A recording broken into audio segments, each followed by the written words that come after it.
اول خو زموږ قدرمنو میلمنو پوهانو ادیبانو او د ادب مینانو چې دلته خوست ته راغلي دي دوی ته د زړه له کومې ښه راغلاست وایو. د دوی قدمونه زموږ په لیمو باندې. او بله به یوه خبره د خوست په اړه وکړم. زه چې د خوست یم داسې دي نه انګېري چې په دې وجه باندې کوم. خاصه خوست سره د مینې په وجه باندې ما ته درې خبرې مخې ته راځي چې کله هغه درې خبرې را په یادوم داسې په عاجزۍ ژړا راځي د خوشحالۍ نه. یوه دا خبره ده چې هغه وخت چې په افغانستان کې خپلمنځي جنګونه وو، موږ تاسو ته پته ده اوس نږدې تېر شوي دي، یعنې په هغه کې په اصطلاح باندې مرګونه، ژوبلې او حتی بې عزتۍ راغلي دي. خو دلته په خوست کې د افغانستان مختلف قومونه اوسېدل د مختلفو ژبو، دلته په عزت باندې پاتې شوي دي او په عزت یې ژوند کړی دی چې دې باندې په عاجزۍ سره فخر پې کوم. او بله خبره دا ده چې د خوست خلک د علم او پوهې سره مینه لري. دلته چې پوهنتون راغلی دی، د خوست خلکو د پوهنتون د محصلینو د افغانستان د ګوټ ګوټ دي، د پوهنتون د استادانو له دوی سره مینه کړې ده او لا مینه ورسره کوي چې دا بله خبره ده. او درېیمه خبره دې ته خوشحاله یم چې دلته په خوست کې د مطالعې سره زښته زیاته مینه پیدا شوې ده. دلته ډېر زیات لوستونکي دي په هره برخه کې، د علم په برخه کې، د سیاست په برخه کې، د دین په برخه کې، د ادب په برخه کې. او دلته نږدې تر 450 پورې به کتاب پلورنځۍ وي. زه فکر کوم چې دا ډېره لویه خبره ده. او ما دلته دوستانو ته وویل چې که چېرې د دې لپاره چې دا د کتابونو بازار نور هم ګرم شي او موږ نور هم علم پوهه حاصله کړو، د همدې کتاب پلورنځیو په اړه تاسو یو سیمینار جوړ کړئ. ماشاءالله خوست کې ژورنالستان هم تکړه دي، راډیوګانې هم ډېرې دي، او دې ته نور هم لږه هوا ورکړئ چې نور به رونق پیدا کړي. د دوستانو بیډم ده که ستاسو وخت نه نیسم، ما د همدې د ژباړې د مرکز په اړه یو څه لیکنه کړې ده. کیدای شي داسې څه احساساتي زما خپل خیالات وي. که تاسو وخت لرلی شئ یا په مېلمنو باندې نه ناوخته کېږئ لولم یې که نه وي نو بیا پرې تېرېږم. سمه ده. وایي د غره پر لوړه څوکه وخېژه څار وکړه. دا د دې لیکنې عنوان دی حضرت انسان اشرف المخلوقات او د ځمکې پر سر د الله تعالی خلیفه بلل شوی دی. دا دومره ستره پیرزویونه ځکه پرې شوي چې د پوهې او حکمت یوه ستره خزانه له ځانه سره لري. د دې سترې خزانې خواږه او جوهر هغه مهال په لاس ورځي چې ښه فکر وکړي، د ښو کارونو د ترسره کولو لپاره ښې لارې چارې وسنجوي، غافله ونه اوسي، د برسېرنو هدفونو پر ځای دنګ، ښکلي او بختور هدفونه د ځان لپاره وټاکي. د خپلو ارمانونو د ترسره کولو په پیچومو او تیارو کې نه ستړی او نه هم وویرېږي. د خپل ځان تر څنګ د کورنۍ، ګاونډیانو، دوستانو، وطن او ټول بشر په درد وخوري. په قرآن عظیم شان او نبوي احادیثو کې د فکر کولو په ځان او ټولنه کې د ښه تغییر راوستلو ډېرې نښې او آیتونه شته چې انسان یې په عملي کولو بري او خوشحالۍ ته رسېږي. باید دي چې انسان د خپل ځان، خپل ژوند او خپل ټولنې نیمګړتیاوې د پوهې او حکمت په هنداره کې وګوري او پر جوړولو یې مناسب لاس پورې کړي. په عام ډول هر انسان او خاص زموږ د ټولنې انسان باید چې یوازې په خپلو شته پوهې بسنه ونه کړي، شاوخوا نړۍ ته هم د پلټنې مزي ور وغځوي، د پوهې او حکمت پرېمانه رڼا لاسته راوړي، د خپل ځان او خپل ټولنې د بسیا جوړولو او بسیا ژوند لپاره یوه ګړۍ غفلت هم تاوان وګڼي. کله چې ستا د ژوند حالات کړکېچن او له پیچونو ډک وي، د خپل عقل، فکر، هنر او حکمت له ملګرۍ کار واخله. که بیا د هم روښانه لاره ونه مونده او د ژوند په پیچونو کې دی د فکر او حکمت پښې ټکنۍ شوي، نو بیا زموږ د خلکو هغه متل عملي کړه چې وایي د غره پر لوړ څوکه وخېژه څار وکړه چې ډېر کوي هغه وکړه. د څار له دنګې څوکې شاوخوا د زړه، عقل او سر په خلاصو سترګو وګوره. د انساني نړۍ له شته بریو او تجربو ګټه پورته کړه. هغه ستونزې او بخلې چې ته ورسره مخ یې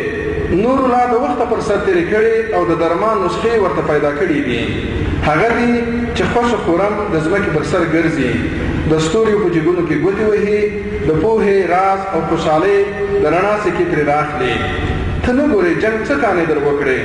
څو لسیزې ستا ډوډۍ په اوښکو وینو در لمده کړه خو ستا له سره عقل الوتی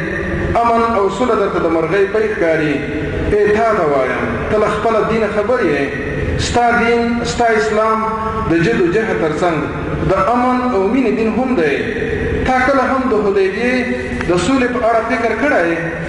هغه تړون در په یاد کړه چې رسول الله صلی الله علیه وسلم د مشرکینو او ظالمانو ډېر شرطونه ومنل په مؤمنانه عزم یې وزغمل هغه بل څه نه و د امن زور و د محبت قوت و چې اسلام پرې د نړیوالو ډبرین او تر شپې نه تیاره زړونه فتحه او ترغمیو روښانه کړل د اسلام مارغه د جد و جهد تر څنګ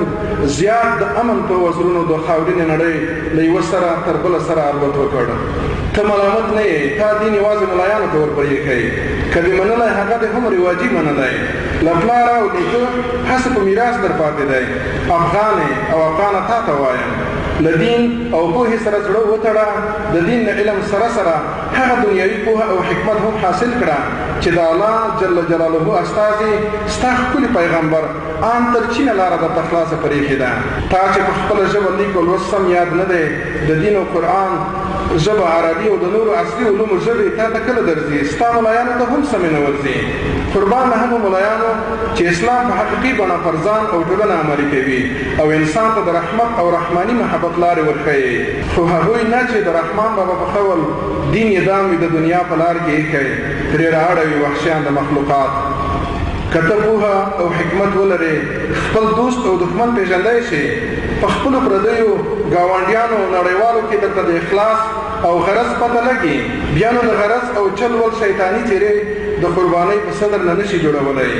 کله چې ته د پوهې عقل اسلام او عصري مثبتو علومو په ګېڼه سمبال یې آزاد عاقل او قوي انسان به یې د رب العزت رښتینی خلیفه به جوړېږې ځان او جهان ته به د خیر رسېږي ای زما د وطن مظلومه انسانه کله چې ته د مایوسۍ جنګ او غفلت په کنده کې پرېوته یې باید چې ستا خواخوږي خپله دیني او انساني وجیبه ترسره کړي د پوهې او حکمت لاس در وخځوي د تیارې او ظلم له کندې او ګردابه دې د ښه ژوند د نجات او رڼا ساحل ته راوباسي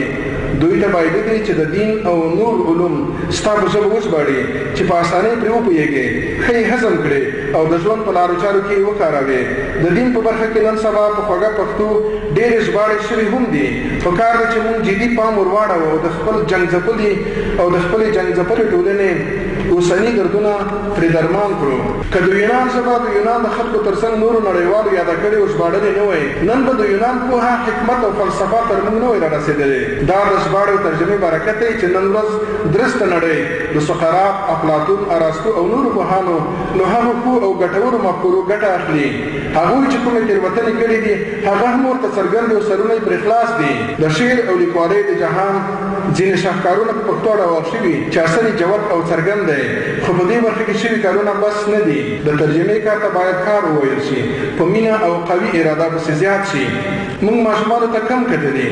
په دې برخه کې د وطن ماشومانو ته د دوی په ژبه او د ماشومتوب له دنیاګۍ سره سم ډېر څه ولیکل شي د خپلو اثارو تر څنګ نړیوال هغه اثار چې زموږ له ارزښتونو سره اړخ لګوي ښه خواږه او روان وژباړل شي باید دی چې لومړنۍ مدرسې د میندو پلرونو او کورنۍ غېږې یې هم له علم او حکمت نه ډکې وي د دې تر څنګ په مکتبونو او مدرسو کې داسې علم حاصل کړي چې دین او دنیا یې پرې ښایسته وي باید چې د تعمیري فکر زړي یې په ذهنونو کې رازرغون شي زموږ د ټولنې لپاره ډېره مهمه دا هم ده چې سره یو موټی شي هغه فاصلې چې جنګونو یې ترمنځ راشنې کړي له بیخه وایستل شي او د یوه بسیا ملت جوړېدو ته لارې هوارې شي د دې کار لپاره د خپلو ترخو تجربو تر څنګ نړیوالو تجربو ته اړ یو د نړۍ ډېرو ملتونو د جنګ ترخې او خونړۍ شېبې تر سره تېرې کړي دي دا چې څنګه یې د جنګونو ورانۍ او بربادۍ په ابادۍ او نیکمرغۍ اړولې دي باید چې پلټنه یې وشي او د روغې جوړې نسخې وژباړل شي جاپان د خونړي اتوم په بټۍ کې وسوځېدو خو همت یې ونه بایلو هغه دی چې نن د تخنیک ټکنالوژۍ او اقتصادي پرمختګ زرغون باغ و بڼ دی دا ټولې لارې چارې تر ډېره موږ ته ناڅرګندې دي چې د جاپان د بیا ودانېدو راز په څه کې دی موږ کولی شو د ترجمې له لارې په دې راز پوه شو د راز له هغې نسخې یې موږ هم د خپل ګران خو وران وطن په بیا جوړېدو کې کار واخلو همداسې د نړۍ ډېر ملکونه د جګړو له ګډګډو راوتلي خو بیا یې ځانونه جوړ او سمبال کړي دي د دوی ټولو د بیا جوړېدو رازونه راوسپړل شي او وژباړل شي. د خوښۍ زیری خو دا دی چې د قدرمن ډاکټر صاحب سردار خان خوستي او ترڅنګ یې د ځوانو ملګرو په ملګرۍ په خوست کې د پښتو ژباړې مرکز جوړ شوی دی. دوی ته دې مبارک وي او د پښتو ماینانو ته دې مرغ ورښه وي. همدې مرکز په اول ګام کې ګټور ژباړل شوي کتابونه خپاره کړي دي. د ځوان او خوښ اوسېدو هنر د پیاوړي شاعر او لیکوال ډاکټر محمد حنیف حیران ژباړه او راټولونه، د رنګونو رازونه یا په رنګونو درملنه د تکړه ژورنالیست عبدالحق ژباړه چې د نړۍ د مشهور لیکوال ډاکټر محمد السقاعي اثر دی. دریم اثر په قرآن کې ارواپوهنه د مشهور لیکوال دکتور محمد عثمان نجاتي اثر چې ښاغلي داد محمد ناوک ژباړلی دی. د دوی درې واړو په قلمونو د برکت وي. د پښتو ژبې له مینانو او د شتو له خاوندانو هیله کېږي چې دا مرکز په خپلو معنوي او مادي هلو ځلو لا پیاوړی کړي چې خیر او برکت یې ټول وطن ته ورسیږي. پښتو دې ژوندۍ وي، دا د ټپو څپو او سیلابونو ژبه، دا د جمال او جلال ژبه. پښتو دې ژوندۍ وي د مور وطن د عزت، ښکلا، امن او پرمختیا لپاره. پښتو دې ژوندۍ وي له ټول بشر سره د مینې، دوستۍ، پښتاني او انساني سلوک لپاره. افغاني لیکوالان او ادیبان، شاعران او لوستونکي دې چرې هم پرې پښتو نشي. آمین یا رب العالمین.